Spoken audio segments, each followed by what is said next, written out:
Morning all, it's Thursday the 16th of April.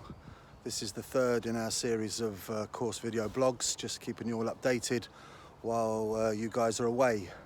So just to give you an indication of what we've been doing this week, obviously the short working week with the bank holiday weekend, and the grass is really initiating growth, so we have been very busy this week keeping control of that and getting all areas of the golf course back to the heights that they should be at. If you have a little look down here, down the 17th, up here on the 7th green, 17th tee box, you can see the definition is starting to come back in the course with the fairway lines and various other bits and bobs. We've also put our first application of a plant growth regulator down. This is something we use monthly through the growing season, which suppresses vertical growth but encourages lateral growth, so the fairways will thicken up on the back of that application.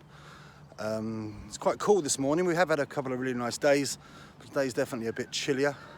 One element we've been struggling with over the last couple of weeks on our greens are birds, in particular crows and magpies, pecking at the greens. They are looking for grubs, which traditionally kind of come to the surface at this time of year. But unfortunately, the products that were on the market to look after the grub case are no longer available. So we've had to get a little bit creative. You see there is a bird of prey kite. It deters and does work. It deters the birds from coming to these areas. You can see an area here on the 7th green which had been pecked up. We've re-turfed it and we've put some mesh down to stop the birds pecking for it again.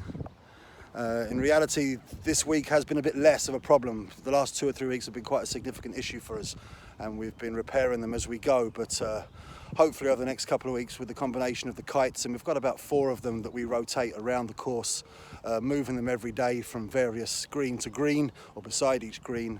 They do need to be moved regularly because apparently the birds get used to them and ignore them after a period of time. But as I say, we move them every day and they do seem to work. Everything else from this part of the course is working quite nicely. The trees are starting to come into leaf, which is great, particularly on the smaller, more ornamental trees. The larger trees, the kind of the mature beech and oak, they're starting to swell, but I'd expect them to pop in the next week or two, which yeah, we look forward to seeing. It really kind of defines the course quite nicely when you have those trees in leaf. Just going to bring you over here to the Academy 3rd green, which was obviously rebuilt a couple of years ago. That's really doing well with a little bit of a break. The sunlight exposure to that green is a little bit of an issue.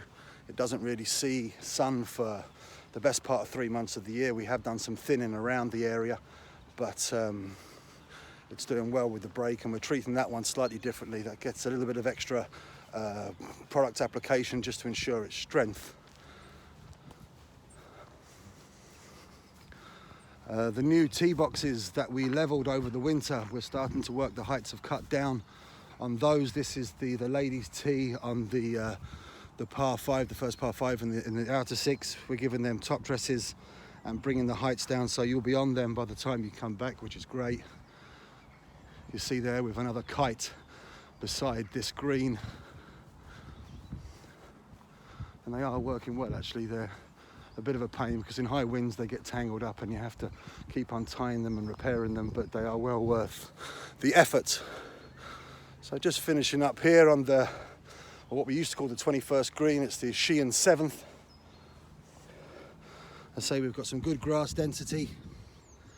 We're starting to get a strike from that seed we put down almost 2 weeks ago. So yeah, we're really hoping that that's going to pay a little bit of dividends for us. So anyway, guys, listen, I hope you're all keeping safe and well. Please remember, we've got the quiz on tonight. You should get that in the email that this is attached to. So please find the Zoom login code and get involved in that. Thank you very much. Stay safe.